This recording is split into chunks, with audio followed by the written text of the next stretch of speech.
दोस्तों, क्या आपने कभी सोचा है कि सफलता की असली परिभाषा क्या है? क्या वो शोर शराबे और वाहवाही में छुपी है या फिर शांति और समझदारी में? आज मैं आपको एक ऐसी प्रेरणादायक कहानी सुनाने जा रहा हूं जो आपको दिखाएगी कि कई बार चुपचाप किया गया काम दिखावे से कहीं ज्यादा असरदार होता है। ये कहानी आपको सिखाएगी कि कैसे हर चुनौती का हल आपकी सोच में होता है और कैसे कभी-कभी मूर्ख दिखना भी सबसे बड़ी बुद्धिमानी हो सकती है। तो तैयार हो जाइए ज्ञान और मनोरंजन के इस अनोखे सफर पर मेरे साथ चलने के लिए। एक बहुत पुराने वैभवशाली राज्य में एक बहुत ही बुद्धिमान राजा राज करते थे, जिनका नाम था महाराजा विक्रम। उनके दरबार में एक ऐसा मंत्री था जिसका नाम था धर्मपाल। धर्मपाल अपनी असीमित बुद्धिमत्ता और हर मुश्किल का हल ढूंढ निकालने की क्षमता के लिए पूरे राज्य में प्रसिद्ध था। राजा विक्रम कोई भी बड़ा निर्णय धर्मपाल से सलाह लिए बिना नहीं लेते थे। उनकी सलाह हमेशा सटीक होती थी और उनके सुझावों से राज्य हमेशा तरक्की करता था। इसी कारण दरबार के दूसरे मंत्री और दरबारी धर्मपाल से बहुत ईर्ष्या करते थे। वे सोचते थे कि राजा केवल धर्मपाल को ही महत्व देते हैं और उनके पास भी वैसी ही बुद्धिमानी है, फिर भी उन्हें वो सम्मान नहीं मिलता। उनमें से एक चालाक मंत्री था जिसका नाम था कपट सिंह। कपट सिंह हर मौके पर धर्मपाल को नीचा दिखाने की कोशिश करता रहता था। धर्मपाल का एक बेटा था जिसका नाम था आरव। आरव बहुत शांत स्वभाव का लड़का था। वो ज्यादा बोलता नहीं था। उसे अक्सर लोग थोड़ा सीधा साधा या कम बुद्धि वाला समझ लेते थे। उसकी ये सादगी ही कपट सिंह और बाकी दरबारियों के लिए धर्मपाल को परेशान करने का एक नया हथियार बन गई थी। एक दिन दरबार लगा हुआ था। राजा विक्रम अपने सिंहासन पर बैठे थे और सारे मंत्री दरबारी मौजूद थे। चर्चा किसी महत्वपूर्ण राजनैतिक मुद्दे पर चल रही थी जब अचानक राजा विक्रम ने अपनी बात रोकी और धर्मपाल की ओर देखकर मुस्कुराते हुए कहा, मंत्री धर्मपाल, आपकी बुद्धिमानी पर हमें कभी संदेह नहीं होता। आप सच में असाधारण हैं, परंतु हमें यह देखकर बहुत आश्चर्य होता है कि आपका पुत्र आरव, वह तो बड़ा ही नासमझ और मूर्ख जान पड़ता है। उसमें कोई समझदारी दिखाई नहीं देती। राजा के इन शब्दों को सुनकर पूरा दरबार ठहाकों से गूंज उठा। कपट सिंह और उसके साथी दरबारी अपनी हंसी मुश्किल से रोक पा रहे थे। धर्मपाल का चेहरा शर्म से लाल हो गया। उन्हें राजा की ये बात बिल्कुल अच्छी नहीं लगी। उनका पुत्र ही उनका अभिमान था और आज उसके बारे में ऐसी बातें सुनकर उनका दिल दुख से भर गया। उन्होंने विनम्रता से कहा, महाराज, आप ऐसा क्यों कह रहे हैं? मेरे पुत्र को नासमझ समझने का क्या कारण है? राजा विक्रम ने कहा, मंत्री जी, आप शायद ध्यान नहीं देते। मैं रोज सुबह जनता से मिलने के लिए बाजार जाता हूं। वहां आपका पुत्र आरव रोज मौजूद होता है। मैं हर दिन उससे एक ही सवाल पूछता हूं, बताओ आरव, सोने और चांदी में से ज्यादा कीमती क्या है? और हर बार आपका पुत्र आरव बिना सोचे समझे जवाब देता है, चांदी। ये बात सुनकर मुझे हर बार उसकी नासमझी पर हंसी आती है।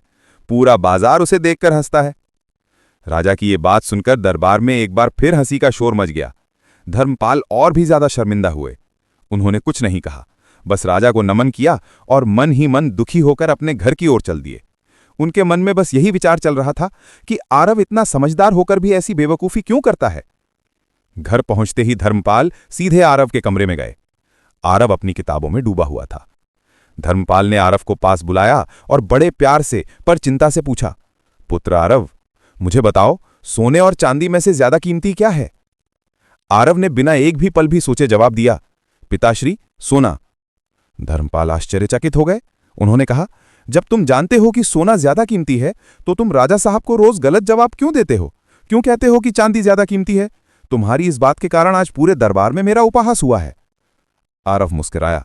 उसकी मुस्कान में एक अजीब सी शांति और आत्मविश्वास था। वो अपने पिता को अपने कमरे के एक कोने में ले गया। वहां एक पुराना लकड़ी का संदूक रखा था। आरव ने उस संदूक को खोला और संदूक के अंदर का नजारा देखकर धर्मपाल की आंखें फटी की फटी रह गईं। वो संदूक चांदी के सिक्कों से भरा हुआ था। हजारों चांदी के सिक्के उसमें चमक रहे थे। धर्मपाल ने हैरत से पूछा, आरव, इतने सारे चांदी के सिक्के कहां से आए तुम्हारे पास? क्या तुमने इन्हें चोरी किया है?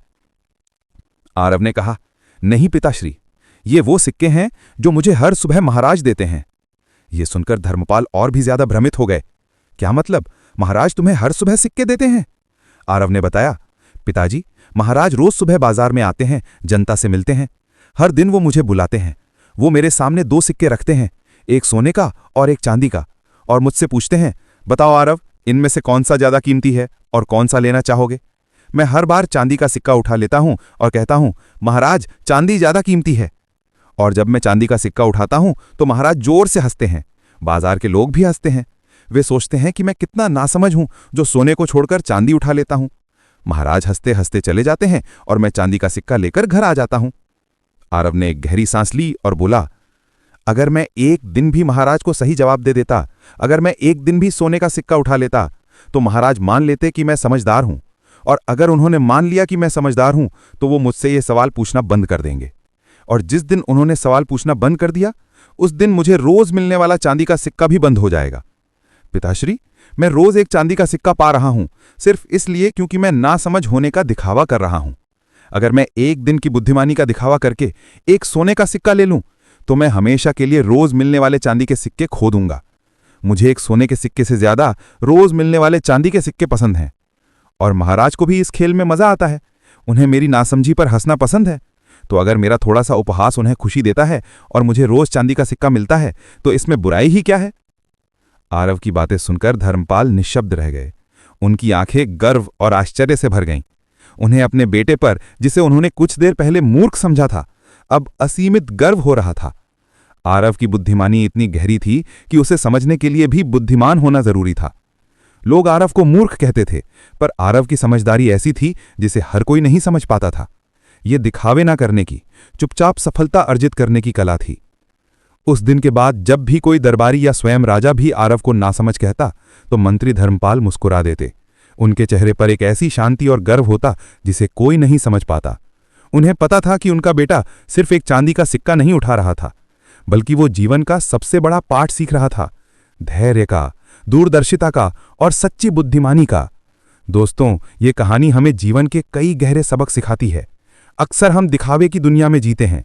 हम सोचते हैं कि हमें हर छोटी छोटी बात पर अपनी बुद्धिमानी का प्रदर्शन करना चाहिए, अपनी सफलताओं का ढिंडोरा पीटना चाहिए। लेकिन कई बार शांत रहकर चुपचाप काम करते रहना ही सबसे बड़ी समझदारी होती है। सोचिए, कितने लोग सिर्फ अपनी तारीफ सुनने के लिए या दूसरों को नीचा दिखाने के लिए ऐसे काम कर जाते हैं जिसका उन्हें लंबे समय में कोई फायदा नहीं होता। आरव जैसा व्यक्ति जानता था कि एक सोने का सिक्का पाने की क्षणिक खुशी के लिए उसे रोज मिलने वाले चांदी के सिक्कों का नुकसान हो जाएगा। उसने दूर की सोची। उसने अपने आत्मसम्मान को दांव पर नहीं लगाया, बल्कि अपनी दूरदर्शिता और समझदारी का परिचय दिया। ये कहानी हमें सिखाती है कि दूसरों की राय उतनी महत्वपूर्ण नहीं होती जितनी आपकी अपनी सोच और आपके लक्ष्य। अगर आप जानते हैं कि आप सही रास्ते पर हैं, अगर आपका इरादा नेक है, तो दुनिया आपको कुछ भी कहे, मूर्ख, पागल, नासमझ, इससे कोई फर्क नहीं पड़ता, क्योंकि दुनिया अक्सर उन चीजों को पागलपन कहती है जिन्हें वो समझ नहीं पाती। सच्ची सफलता दिखावे में नहीं, बल्कि परिणाम में होती है। शांत रहकर काम करते रहना, अपने लक्ष्य पर ध्यान केंद्रित करना और सही समय पर सही निर्णय लेना, यही असली बुद्धिमानी है। तो अगली बार जब कोई आपकी क्षमताओं पर सवाल उठाए या आपके शांत स्वभाव को कमजोरी समझे, तो याद रखना आरव की कहानी। याद रखना कि कभी कभी चुप रहना और अपने काम को ही बोलने देना सबसे अच्छा जवाब होता है। अगर इस कहानी ने आपके अंदर एक नई सोच जगाई है, अगर इसने आपको प्रेरित किया है, तो इसे लाइक करना ना भूलें। इस कहानी को उन सभी लोगों के साथ शेयर करें जो शायद आज दिखावे की दौड़ में अपनी असली ताकत को भूल चुके हैं। और ऐसी ही और भी प्रेरणादायक कहानियों के लिए हमारे चैनल को सब्सक्राइब करके घंटी का बटन जरूर दबाएं, ताकि आप कोई भी नई कहानी मिस न करें। मिलते हैं अगली बार एक और नई जिंदगी बदलने वाली कहानी के साथ। तब तक के लिए धैर्य रखें, आभारी रहें और जिंदगी में आगे बढ़ते रहें। धन्यवाद।